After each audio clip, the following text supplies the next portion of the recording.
everyone, it's Maria, and welcome to the Breaking Up with Toxicity podcast. Thank you for being with me today.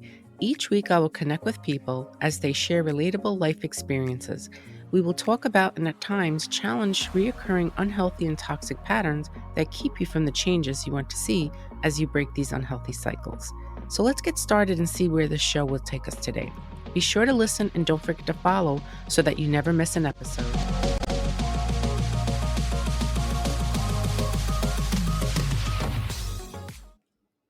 Hi, everyone, and welcome back to Breaking Up with Toxicity. I'm Maria Shkreli, a licensed mental health therapist, and this is my podcast. It's a space where we get to talk about real toxic patterns, dysfunctional dynamics, and the messy, wild ways our life can knock us sideways at times. If you're new here, welcome. If you've been here before, thank you for coming back. It's been over a year since my last episode, and today I wanted to reintroduce myself by telling you why I stepped away, what I went through, and why I'm showing up maybe a little bit differently now. I'm not sure yet. We'll figure this out. So back in December of 2023, I made a decision to step away a little bit, meaning put the books aside, social media, and my podcast. My private practice was really full. My schedule was so overwhelming. And I realized I was like, wow, I'm really running on empty. And I told myself, I really need a break. I have to take care of myself. I was excited. I planned a trip with two of my cousins, and we were going to head off to the Caribbean for a long weekend and just relax. Well, things kind of didn't go exactly that way. We get to JFK airport about 3:30 in the morning, and standing online having Dunkin' Donuts coffee, I fainted. Yep, I fainted. I had no idea I fainted until I woke up and I was like sweat and all these people around me. I was like, okay. Paramedics came out. I was put in a wheelchair. They checked me out. Said, listen, we recommend that you go to the hospital, but it's up to you. If you decide not to, you can always give us a call if you don't feel well. So I decided not to. I was like, I'm fine. We figured, well, maybe we hadn't slept that night. We hadn't eaten anything. So I took my chance. Anyway, we go to our gate and learn that we didn't file like a declaration. It's done electronically now, which we weren't aware of. The system is jammed. It's not working. By the time we actually do our declaration, the doors in the plane have shut and that's it. We can't get on. So we basically missed our flight. So then we were told that we could go on a second flight, and then that was wrong because that flight was full. Now here we got great news, third flight, wonderful.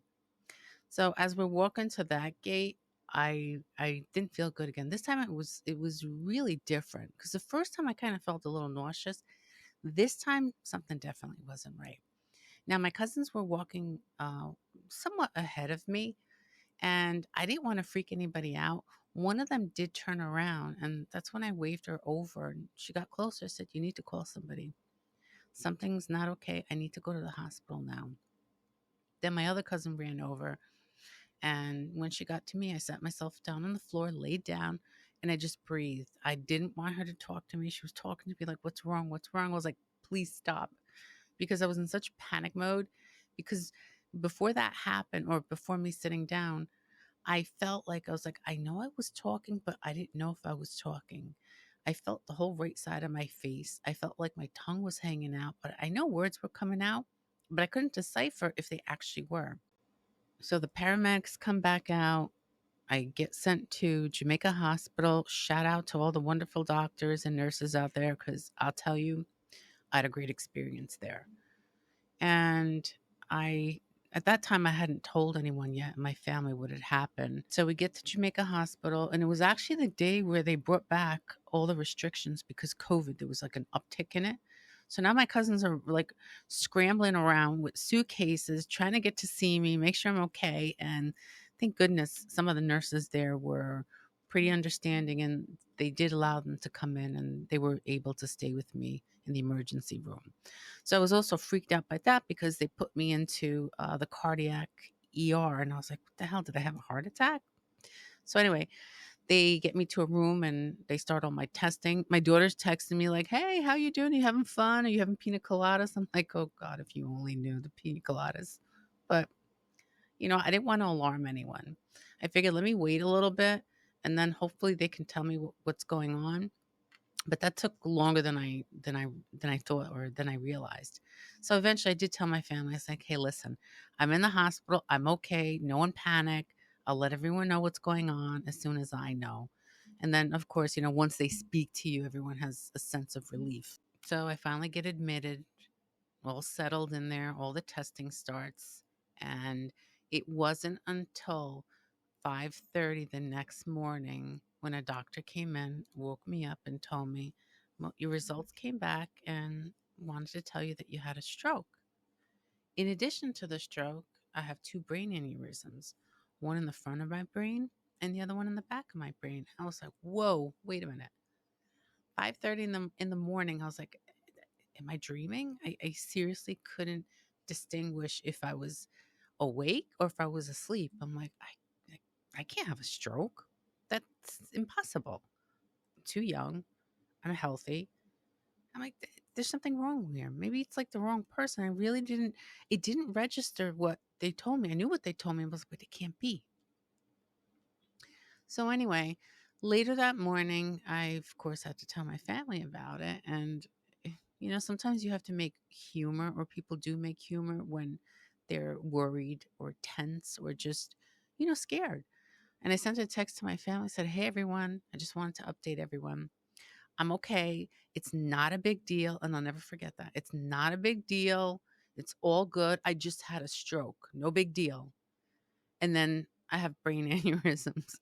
And I was like, months after I thought about it, I'm like, I can't believe I wrote that. But it didn't register that it was real. So, of course, my family called me. Oh, like, "Are you okay? What do we need to do?" I'm like, "Listen, leave me where I'm at. I'm getting really good care. They're, they know what they're doing." So I ended up staying in the hospital for a total of 3 days. And I don't even think during those days that it set in what happened, because I was going back and forth and back and forth. Even the people who were transporting me back and forth, like, "Wow, you have a lot of testing." I was like, "I know," because they wanted to figure out why I had a stroke also. So anyway, I'm released from the hospital, get home, and now I have to set up cardiology and neurology appointments. I had a loop recorder put in so that they can monitor my heart. And then I met with a neurologist to set up a date to have surgery to take care of the larger aneurysm, which is in the front of my brain. The one in the back of my brain is smaller. And when they're small, they tend to watch them and see what happens. With the larger one, they definitely take care of it to, of course, reduce the risk of it erupting, exploding, whatever you want to call it. So it was pretty difficult. I'll tell you, from January to May, because that's when I had the surgery to put the stent in, which was May 2024. It was scary. Emotionally and physically, it took a lot out of me. And it's amazing how you brush things off and how powerful the mind is. It's so powerful. It protects us from the fear in those moments, but later the reality really does set in, because you don't sit around, or at least you try not to. It's like, wow, I could have died, or I could have been paralyzed. And then your brain, it's literally, I'm holding time bombs in my brain. Like, no matter what people said, I was like, after a while, I was like, just please shut up. Don't tell me, oh, it was a sign. Don't tell me, like, someone's watching over you. I get it all, but I'm the one who's living with this. So come fast forward May, I had my stent put in. And luckily, good news is, in November, when I had my follow up procedure, the stent worked. So I no longer have that aneurysm in the front part of my brain. It worked. It diverted the blood. It's all good. I do have the smaller one in the back, which that gets monitored once a year. So what did I learn through this experience? Well, I don't know if it's creepy or not, but if I had died, I realized that I had so much peace knowing that I never intentionally hurt anyone. I really tried to show up the best I could. I didn't always show up that great, but I never intentionally hurt someone. And then I realized, I was like, I need to balance my life a little bit more, work a little bit less, and enjoy things just a little bit more than what I was. Not worry so much. And then another thing that I learned is like I learned how to listen a little bit differently to clients, especially clients who experience trauma. And I learned that sometimes the best therapy really is just to listen to somebody. Don't say anything. Just listen, because there are times that there's nothing that we can say to help them. And the best help is just acknowledging what they're going through or what they've gone through. So silence sometimes is very powerful. So for the last year and a half, everything was put on hold still.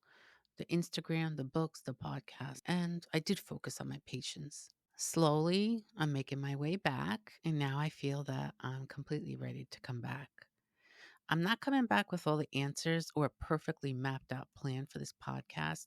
I'm coming back curious, open, and committed to keeping the podcast, though. I even thought about maybe I should change the name, but I have no idea what I would change it to. So I'm going to leave that alone right now.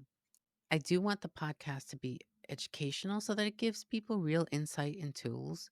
And of course, I want it to be relatable because life can be so messy at times. And you know what? Most of us do struggle. And inspirational. Share the stories and lessons that remind us that growth really is a possibility. And absolutely open to anyone who wants to be part of these conversations. We'll talk about toxic behaviors, dysfunctional family patterns, how anxiety and ADHD often go hand in hand, why avoidant and anxious personalities get so tangled, and why misdiagnosis is so common with ADHD. Why do I specifically refer to these areas? Because these are my specialties. I have awareness to a lot of diagnoses, but I specialize only in a few. And those that I specialize primarily, that is what I work with. And I've learned so much about it that most of the time, most dynamics can work. It's the misunderstanding that creates the tension, the frustration, and the breakdown in relationships, whether it's in intimate or in family. We'll also learn about and explore communication. We think we're great. Well, actually, I can show you how we're not. Boundaries, and we have to be careful with boundaries because today, unfortunately, people are so easy to cut people off. And that isn't always the solution because sometimes, you know what? The person who's cutting off is the one who's the biggest problem. So, anyway, that's my story. That's why I've been away, and now I'm coming back. I do hope that you'll join me as we restart this journey together. And this is Breaking Up with Toxicity. And again, I'm Maria, and I can't wait to dive in with you. So, until next time, let's keep breaking these cycles together.